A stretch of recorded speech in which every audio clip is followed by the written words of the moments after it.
Hello, everyone. Good morning. Welcome to Dr. Sonya Hylton Live. And this is Sonya. And this is day 10 of our installing a new habit. We are putting in our subconscious mind a new habit, new thoughts, new ideas that will eventually grow to be a habit. You keep doing the same thing over and over and over again. And remember, the experts say that it takes about 21 to 30 days to develop a new habit. That is, continuously. You can't, like break it. You go from day 1 to day 30 without stopping. So we're doing the same thing, consecutive days from day 1 all the way to, today's the 10th of February to keep track. So this is day 10. And our new habit before we start our day or our night, depending on when we get started, to take 15 to 20 minutes just for ourselves, to get ourselves in the right vibration, to give gratitude for everything. There's nothing like giving thanks, because when you pray, basically we are like praying, because praying is giving thanks. You give thanks for all you've got. But we say give gratitude for even 10 things more. Feel the gratitude. Send love to people who are a pain in that you really don't want to love. But hey, the universe is built on love. There's divine love. You are love. And that needs to be expressed. You're expressing the true divine nature of who you are when you love. And to make it easy, love is wanting for someone else everything that you want for yourself. Assuming that you want good for yourself, because you're supposed to love yourself first. Know what that feels like. Then you can give it out to other people, because you cannot give what you haven't got. All right? And then to forgive. And forgive yourself. Let go of the past. Because we can't let the past steal the present moment. In fact, that's what we talked about at my church service today. The present moment, where we let the past and the future steal the present moment. So forgiving people, forgiving yourself is letting go of the past. Don't ever let the past steal your present moment, because remember, in your present moment, you're planning for the future. So bringing up the past, forget that. And the fourth thing is to just connect with our Creator, ask for guidance, because everything what we do really is the forces in the universe directing us based on the thoughts we're putting out. So we make a conscious connection, and that's the habit we are doing. And speaking to that, I went home to my home country to a function at my elementary school, and I met a young lady. We went to school together. She was younger than me, and a situation, I can't remember how it came up, or the story came up, but apparently way back when, over 40 years ago, she had got a whooping from a teacher.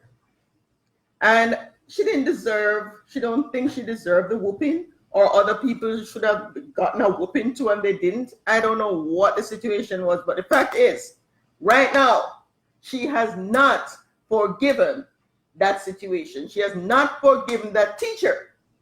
This is like 40 years ago. Not only that, the teacher has died over 20 years. And she still is carrying whatever happened that time. Now, this is something that the Bible talks about. It talks about forgiving.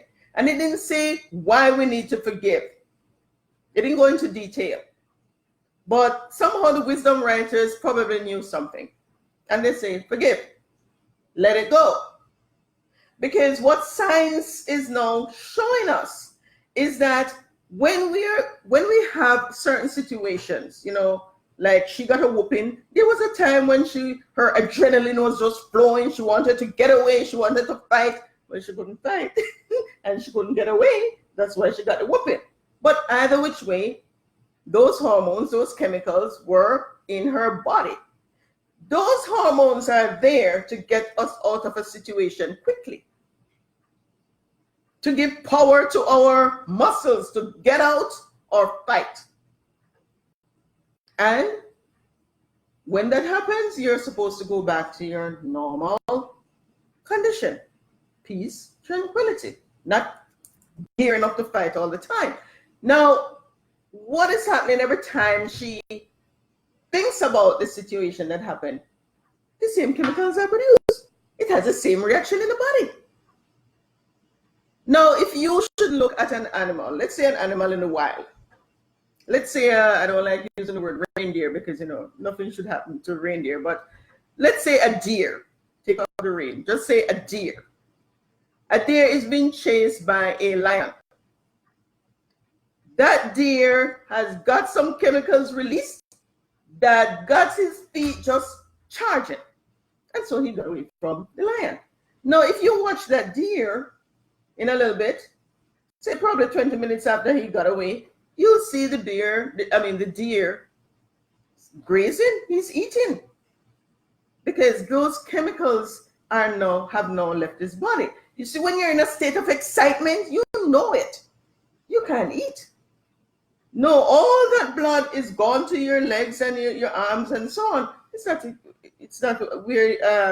to your stomach. That the blood is necessary going to your stomach when you're eating. So while the deer is getting away, it can't be thinking about eating. It's thinking about survival, getting away, fight or flight. Now, the deer can't remember what happened. And so naturally, with nature, those chemicals leave his body, other chemicals come in and he can stand there and eat. We are supposed to do the same thing. We're supposed to get back to normal out of that urgency situation. But if we live our life in urgency all the time, those chemicals stay around. Those chemicals, when they stay around, they destroy your body. They destroy your body. So each time you remember things that happen, the thought brings those same chemicals into action again.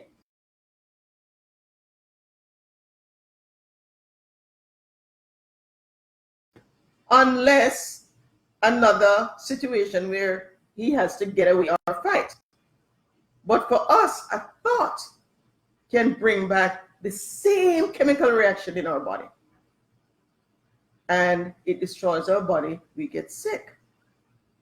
And so for people who do not believe that thoughts cause illness, it's due to the chemicals that are released based on the thoughts you're thinking, because every single thought you think release chemicals in your body. You might not detect them. Sometimes you feel a certain way, you blush, your stomach feel a little bit funny, whatever the reaction is. What do you think caused that? Chemicals are released in your body due to those thoughts. So destructive adrenaline, good to get you away, but not to stay in your body for too long. And so we keep producing these when we do not forgive. You got to forgive. You're going to let it go to prevent the ravages that these chemicals that your body is producing can do on your body. They can really tear your body up. You will get sick if you do not let go, forgive, cast the burden on the power that is bigger than you. And that is why I do believe the wisdom writers told us certain things. And my book is the Bible. Forgive, let it go. It will destroy your body. All right, so until next time, keep developing that habit. Get it into your subconscious mind so that you just do it without even thinking. All right, until tomorrow. This is Sonia. Have a fantastic day. Bye now.